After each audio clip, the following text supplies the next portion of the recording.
गुरुजी राधे राधे जी। मेरा नाम ज्योति है और मैं बल्लमगढ़ से आई हूँ। मेरा एक सवाल है कि जब भी कई बार ऐसा होता है कि मेरे साथ ना मुझे मतलब कुछ होने वाला होता ना तो पहले से मेरे माइंड में वो चीज़ रात को ही दिखाई दे जाती है। जैसे ही हाल ही में अभी ना पिछले महीने में नवंबर में एक हमारे सामने ही पड़ोसी है, वो ख़त्म होने वाले थे और रात को मैंने सपने में देखा कि मेरा पति मुझे पाकिस्तान ले गया और मैं वहाँ राम का नारा लगा रही हूँ और जबकि वहाँ राम मंदिर है या नहीं मैं पाकिस्तान में नहीं की, मुझे नहीं पता। अगले ही दिन मैं सुबह ही उठ के, मेरा बड़ा बेटा है 12 साल का, मैंने उसको बताया बेटा ऐसे ऐसे मुझे सपने में हुआ मेरे साथ। तो मेरे बेटा ने कहा मम्मी ऐसे ही आपको तो पता नहीं पापा ही पता नहीं घुमाने भी ले गए, तो कहाँ ले गए। उसने मजाक में बात टाल दी और दोपहर होते होते शायद 2:45 बजे हो गए, उस सामने वाला व्यक्ति ख़त्म हो गया बिल्कुल। हॉस्पिटल ले जाने से पहले वो उसने दम तोड़ दिया। उसके 2 दिन बाद फिर से ही मुझे वही आदमी, मरा हुआ आदमी बगल वाली छत पे बैठा हुआ दिखाई दिया और हंस रहा है। एक और औरत उसके साथ बैठी है, वो भी कुछ दिन पहले ही ख़त्म हुई थी। मुझे समझ में नहीं आता। उसके बाद मैंने अपने हस्बैंड से ही बात कंसल्ट करी कि पता नहीं मेरे साथ ऐसा क्यों हो रहा है, मुझे क्यों मरे हुए लोग क्यों दिखाई दे रहे हैं। हालांकि मैं ऐसा नहीं है, मैं पेशे से टीचर हूँ और सुबह 8 बजे से लेके शाम को 5:30 बजे तक का टाइम जो है मेरा बच्चों के साथ ही बीतता है। पहले स्कूल जाती हूँ, 2:30 बजे तक स्कूल में रहती हूँ, उसके बाद मैं ट्यूशन पढ़ाती हूँ बच्चों को। 3 से 5:30 का मेरा ट्यूशन का टाइम है और रात को जब मैं घर आती हूँ तो खाना पीना बनाती हूँ, जो काम करने अपने डेली यूज़ के वो मैं करके और रात को सोने से 10 मिनट पहले मैं केवल आपका फ़ोन ऑन करती हूँ। हालांकि मुझे फ़ोन में ज़्यादा कुछ नहीं देखना आता, लेकिन मैं अपने हस्बैंड से वाईफाई ऑन करवा के आपका 10 मिनट 15 मिनट या आधा घंटा जो भी मुझे मिलता है भजन देखती हूँ, फिर मैं सो जाती हूँ। और ऐसा मेरे मन में कुछ मतलब कि किसी से ना मिलना जुलना ऐसा मेरा कुछ नहीं कॉन्टैक्ट रहता। और जब वो 2 आदमी मुझे बैठे हुए छत पे नज़र आए, उसके तीसरे चौथे दिन फिर बगल में एक मौत हो गई। तो मुझे समझ में नहीं आ रहा कि मुझे मतलब कुछ ऐसा क्यों हो रहा है। और कल रात को ही मुझे ऐसा नज़र आया कि मेरे घर में ना तेल फैला हुआ है, पूरे घर में तेल फैला हुआ है। वो तेल किसने फैलाया मुझे नहीं पता और मैं उसे समेट रही हूँ, लेकिन वो मुझसे समेट भी नहीं रहा। मतलब इतना तेल वो कहाँ से आ गया, ये क्या चीज़ है। और एक प्रश्न मेरा ये है गुरुजी कि मेरी लव मैरिज हुई है, मैंने अपनी मैंने अपनी पसंद से शादी की है, लेकिन मेरी शादी के 14 साल हो गए, लेकिन मैंने अपने हस्बैंड को खुश रखने की हर तरीके से कोशिश करी, उनका पूरा साथ भी दिया, कमाने में रहने में जैसा उन्होंने चाहा वैसा मैं रही हूँ। जबकि मेरी शादी नहीं हुई थी तब तक मैं जींस टॉप पहनती थी, मैंने सूट कभी शरीर पे नहीं पहना था।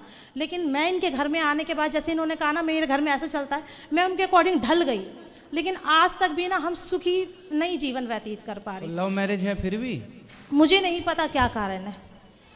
और अब तो मेरा मन ऐसा करता है, मेरे 2 बेटा है, एक 12 साल का और अभी 6 साल का मेरे साथ आया है। अब आप ये बताओ कि सारी लड़कियों को लव मैरिज करना चाहिए कि नहीं? नहीं करना चाहिए। मैं तो अपने बच्चों को बिल्कुल सलाह नहीं दूंगी और मेरा बेटा भी यही कहता है कि मम्मी आप जो पसंद करोगे ना मैं वही। हालांकि दोनों ही अभी इतने छोटे हैं, बट फिर भी मेरा यही है कि अगर कोई लड़की घर में आए तो माँ बाप की परमिशन से ही आनी चाहिए। नहीं ऐसा नहीं कि मैंने कहा नहीं था, मैंने अपने पेरेंट्स को बताया था, बट मेरे पेरेंट्स को वो पसंद नहीं थे, तो मेरे पास कोई ऑप्शन नहीं था उस टाइम। शायद कह सकते हैं कि उम्र थी या जो भी कुछ है। मतलब आपने लव मैरिज की, पर आप सलाह सबको ये देंगे कि लव मैरिज नहीं करना चाहिए? हाँ नहीं करनी चाहिए, बिल्कुल नहीं करनी चाहिए। गलत है ये। हाँ। और लेकिन अब पता नहीं जब से ना मतलब 1-2 साल सा हुआ है, अब तो मुझे ऐसा लगता है मतलब भजन कीर्तन अब मेरे गली वली में होता है ना, तो चाहे मैं 10 मिनट के लिए जाऊँ मैं जाती ज़रूर हूँ। और है ना मेरा मन बिल्कुल ऐसा लगता है सब कुछ छोड़ के और बस भगवान का नाम लूँ। अगर आपकी सलाह मतलब थोड़ी सी अगर परमिशन हो तो मुझे, हाँ भाई चाहे कोई जॉब दिलवा दो कुछ भी दिलवा दो, मैं तो यहीं रहना चाहती हूँ, मैं कहीं नहीं जाना चाहती। फिर जिनसे लव मैरिज किया उनका क्या होगा? तो आप अगर प्रवचन अच्छे देंगे, उनके समझ में आ जाएगा तो वो भी भाग आएंगे। हाँ, अभी तो उनको तो देखो आप भगा के पहले भी ले जा चुकी हो, तो भगा के यहाँ ले आओ। हाँ वही तो कह रही हूँ। हाँ, तो कुछ तो ऐसा करो गुरुजी, जब भी तो मैं आई हूँ आपके पास। एक बार उनको यहाँ ले आओ भगा के, चलो वृंदावन। और यहाँ यदि आ गए भाग के तो फिर यहाँ से बिहारी जी उनको कहीं भागने नहीं देंगे, पकड़ के रखेंगे। नहीं मुझे कुछ समझ में नहीं आ रहा, ये जो पीछे की जो मुझे घटनाएं दिखाई देती है उसका क्या कारण है? उन लोगों से आपका किसी न किसी जन्म का कोई ना कोई संबंध था, कुछ ना कुछ कनेक्शन था। क्योंकि जो स्वप्न हम देखते हैं, मरा हुआ व्यक्ति किसी की मृत्यु देखते हैं तो उसकी आयु बढ़ जाती है। ऐसे ही सुना है मैंने। लेकिन जो मर ही गया और मरा हुआ व्यक्ति दिख रहा है, तो उसके घर वालों से आप ये कह सकते हैं कि भाई तुम्हारे मरे हुए लोग हमें दिख रहे हैं, मतलब उनकी सदगति नहीं हुई, उनकी सदगति के लिए आप लोग कुछ प्रयास कीजिए।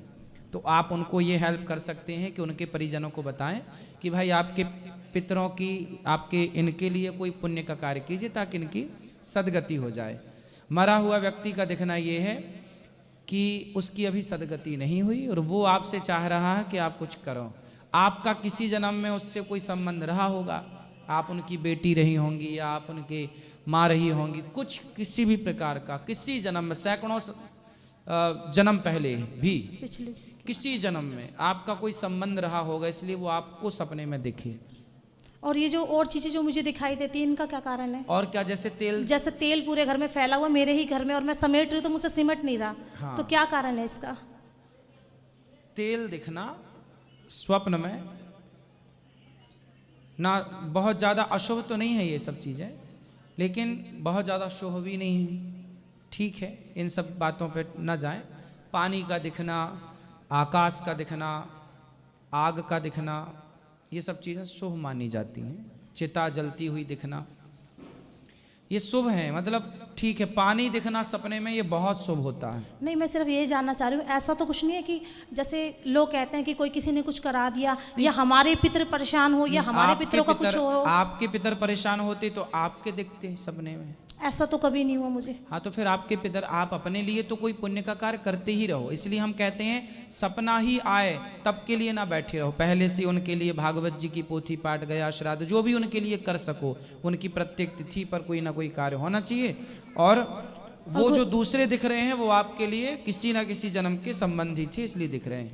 गुरुजी, एक छोटा सा प्रश्न और है। आपने हमेशा कहा है कि पति को परमेश्वर मान के रखो, और हर औरत, हर सास कहती है अपनी औरत बहू से कि सीता बन के दिखा, पर अपने बेटे से यूं क्यों नहीं कहती कि तू राम बन, रावण की तरह मत बिहेव कर? ऐसा क्यों है?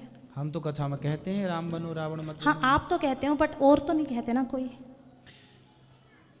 देखो, तो अगर पति अगर गलती करता है तो पत्नी को क्या करना चाहिए, मुझे ये बताइए बस सबसे पहले। अगर पति ने एक गलती की, पत्नी ने माफ़ कर दी, फिर दोबारा गलती की, फिर माफ़ कर दी, ऐसे ही अगर 5 से 7 बार उसने गलती की और पत्नी ने माफ़ कर दिया, तो अब उस पत्नी का क्या कर्तव्य है कि उसे क्या करना चाहिए? उस पति के साथ ही रहना चाहिए, गलती करते रहो, माफ़ करते रहो, या फिर कोई और सॉल्यूशन है? जहाँ अरेंज मैरिज होती है, जहाँ लड़की बढ़िया तरीके से जाती है शेरनी की तरह, बारात लेके आता है दूल्हा, तो वो लड़की तो थोड़ा आंख भी दिखाए तो पति को थोड़ा सुनना पड़ता है, क्योंकि वो दबंग है, उसकी तो सुनेगा, लेकिन आपकी नहीं सुन पा रहा है वो, क्योंकि आप भाग के गई हैं। समझो इस बात को, वो जो आप भाग के चली गई, नहीं तो वो जो गलती हुई वो तो हुई, लेकिन अब उस चीज़ का क्या सॉल्यूशन हो सकता है? उसका दंड, अभी उसका दंड है, ये जो आपको मिल रहा है उसका दंड है। तो इसके लिए क्या कर सकते हैं, कोई सॉल्यूशन? अब इसका सॉल्यूशन क्या है? चुप रहो। वैसे भी शादी आपने तरीके से की, मतलब जो लड़कियां, नहीं, मैं सिर्फ ये कहना चाह रही हूँ, अरेंज और लव मैरिज की तो बात ही नहीं है। मैं सिर्फ इतना पूछना चाह रही हूँ कि जैसे पति को परमेश्वर का आपने उपाधि दी है और आपने काफी, मैं इससे सहमत भी हूँ, ऐसा नहीं मैं सहमत नहीं हूँ। हमने उपाधि नहीं दी, भगवान शास्त्रों ने उपाधि दी। हाँ, शास्त्र और उपाधि, हमने तो आपको देखा ना बोलते हुए, तो हम तो ये कहेंगे हाँ हमारे गुरु ने हमें ये बताया है, चाहे हमने नाम दंड नहीं लिया। तो आपके देखो पति को ले आना, उनको हम बहुत तरीके से समझाएंगे। आपको क्या समझा? देखो, आपको समस्या तो आपके पति से है, और जिनसे समस्या वो आते तो मैं उनको ठीक करके भेजता आज ही, कल नहीं, आज तुरंत।